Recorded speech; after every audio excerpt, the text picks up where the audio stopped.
Coucou tout le monde, alors je vous retrouve aujourd'hui pour une autre vidéo sur ma chaîne. Comme je vous l'ai dit dans ma dernière vidéo, donc je vais vous parler aujourd'hui de ma réalimentation après l'opération. Alors aujourd'hui c'est une date importante pour moi, puisque aujourd'hui jour pour jour, ça fait un mois que je me suis fait opérer. Donc on est le 22 décembre 2011. Et en un mois j'ai perdu 17 kilos, donc j'étais super contente. J'ai téléphoné à ma mère, enfin voilà. Non, ouais, j'étais contente parce que 17 kilos en un mois c'est quand même inespéré. Voilà, j'espère que ça continuerait à descendre comme ça une paire de mois. Je sais par contre que je ne perdrai pas autant, hein, je suis pas... mais voilà, je me dis que tant que c'est dans le négatif, pour moi c'est du bon. Donc voilà. Donc voilà ce petit résultat. Et donc tout de suite en fait je vais vous parler de ma réalimentation. En fait c'est un fascicule que ma diététicienne m'a expliqué, donc m'a laissé le jour où elle est venue me voir dans ma chambre quand j'étais encore hospitalisée. Donc voilà. Donc déjà en fait ils expliquent les étapes de la réalimentation et ensuite ils donnent des conseils et il y a des aliments à éviter le premier mois. En ce qui concerne dans le futur un petit peu plus lointain, c'est vrai qu'on nous avait dit qu'il y a peut-être des choses qu'on supporterait moins au niveau de la digestion, mais ça que ce serait souvent à nous de voir ce qu'on tolère et ce qu'on ne tolère plus ou moins bien. Donc voilà, au niveau des conseils après opération, donc prendre les repas à heure régulière, fractionner le repas sur la journée en faisant 2-3 collations entre les 3 principaux repas, mâcher lentement, éviter de boire en mangeant, simplement parce qu'en fait ils conseillent de ne pas boire une demi-heure avant et après le repas, puisque sinon en fait notre estomac est rempli d'eau et on n'est plus capable de manger. Respecter le rythme de réalimentation proposé, éviter le grignotage. Là. Alors, à partir du premier jour, quand il parle à partir du premier jour, il parle bien à partir du moment où on a fait le TOGD, que les résultats sont bons, et que du coup on a le feu vert pour recommencer à manger. C'est pas le jour, on compte pas le jour d'après l'opération, forcément. Donc les premiers temps. Alors, à partir du premier jour, j'avais le droit au lait écrémé. Alors, ma diététicienne conseillait le matin léger de Lactel, parce qu'il avait sûrement, il est pauvre en lactose. Donc, à mon avis, au niveau de la digestion, c'était beaucoup plus facile. Donc, voilà. On avait le droit au yaourt, nature, toujours sucré avec de l'aspartame. Enfin, si vous voulez manger sucré, toujours. Et ensuite on avait droit au bouillon et donc sans morceaux, sans fibres, vraiment que l'eau de cuisson des légumes si vous le faites maison. Et si vous faites les cubors là, vous mettez dans 1 litre d'eau, faut bien savoir que c'est que les bouillons de légumes. En fait ils n'acceptent pas ils déconseillent les bouillons de viande comme les bouillons de volaille ou ce genre de choses. C'est que les bouillons de légumes. Donc voilà, donc pas de matière grasse, et au niveau de la boisson, au plat, café ou thé, infusion et tisane. Donc voilà. À partir du 6e jour, on peut réintroduire le fromage blanc à 0 ou à 20% de matière grasse, toujours sucré avec de l'aspartame si vous voulez manger sucré. Et à partir du 6e jour, en fait, on passe plus au potage qu'au bouillon, mais toujours bien liquide. Voilà. À partir du 11e jour, on passe à une texture semi-liquide. Donc au niveau du délai et des produits laitiers, donc c'est fromage blanc 0%, lait écrémé et demi-écrémé.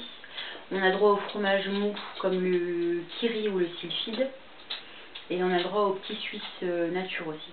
Donc 0 ou 20% de matière grasse et yaourt 0% ou 20% de matière grasse nature.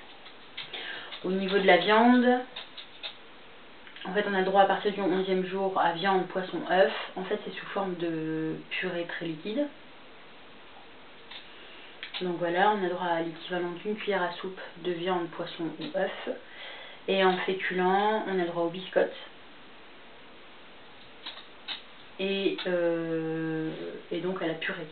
Il conseille au niveau de la purée de commencer par la carotte, les haricots verts et les endives.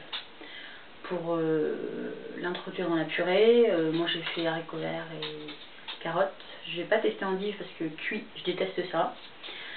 Donc voilà, et au niveau des fruits, donc c'était uniquement cuit, donc en compote ou au four en fait.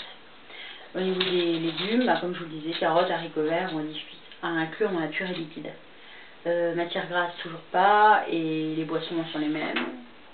Eau, thé, café, tisane ou infusion. À partir du 22e jour de réalimentation, en fait, c'est toujours des questions plus ou moins de 10 jours en fait.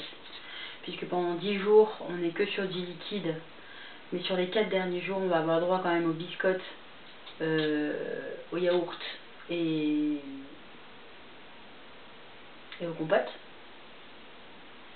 Donc les 10 jours d'après, on commence la purée qui est bien liquide et on commence à réintroduire des choses. Et à partir du 22e jour, donc c'est toujours la même purée, sauf qu'elle est beaucoup moins liquide en fait. C'est simplement pour nous habituer en fait au niveau de la consistance à manger en fait progressivement, on va vers les morceaux. En fait, on est comme des gosses quoi. Donc en fin de 3e semaine, pardon, il demande de réintroduire du pain. Ma diététicienne avant m'avait conseillé de manger d'abord la mie plutôt que la croûte. Voilà.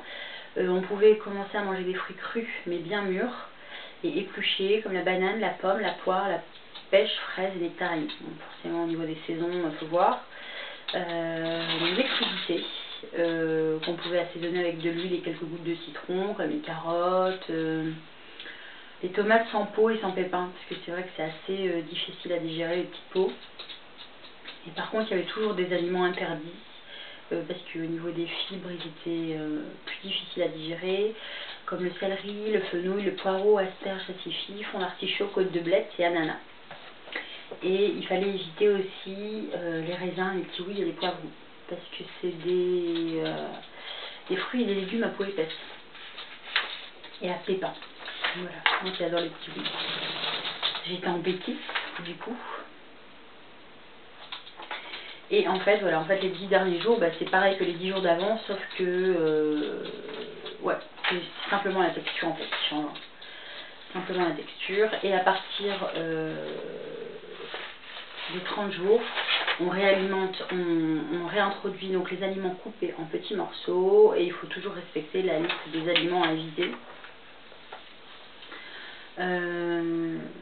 Parce que voilà, il y a des fruits et des légumes qui sont plus compliqués à digérer que d'autres.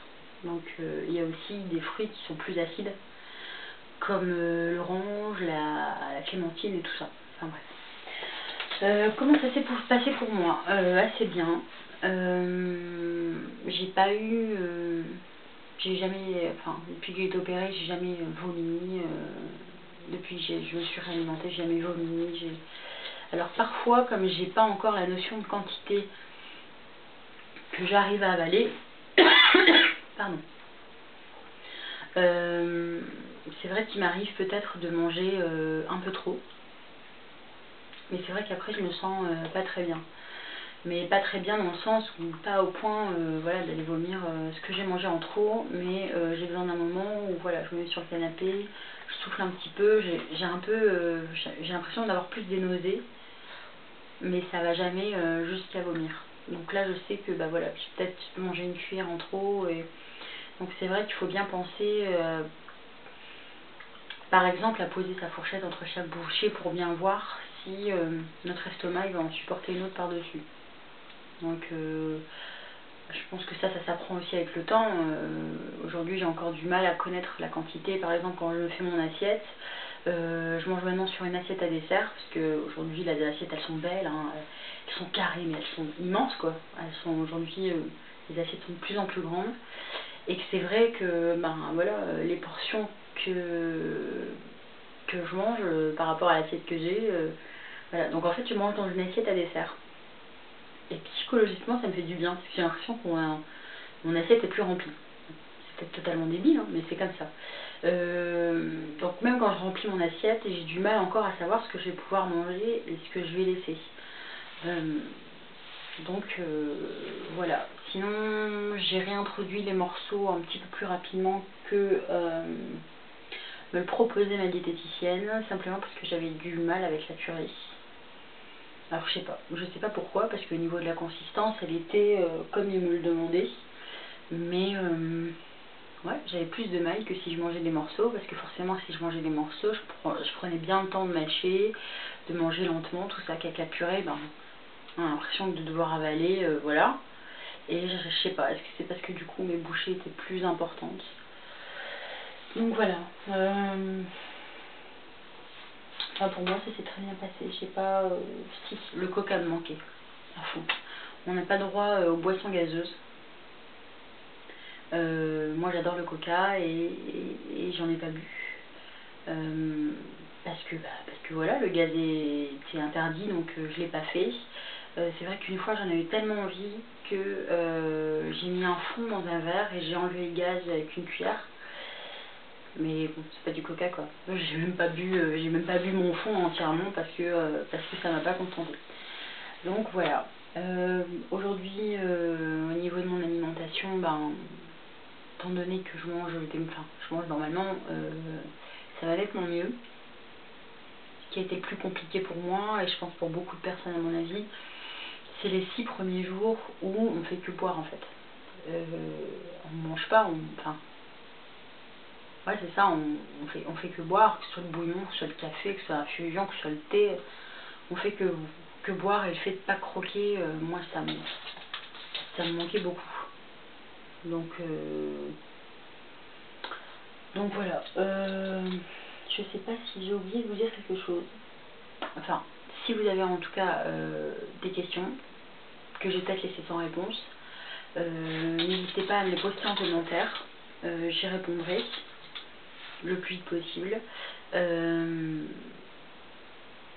Et puis n'hésitez pas, si ma chaîne elle vous intéresse, si c'est un sujet qui vous parle, soit parce que vous avez été opéré, soit parce que vous avez dans l'envie de vous faire opérer, n'hésitez pas à vous abonner. Donc c'est une petite case qui doit être juste au-dessus de ma tête, où il y a écrit s'abonner, et en fait, comme ça vous ne louperez pas mes prochaines vidéos, et c'est totalement gratuit de toute façon, donc voilà. Mais écoutez, sur ce, je vous fais de gros bisous, et puis je vous retrouve à la prochaine vidéo. Ciao.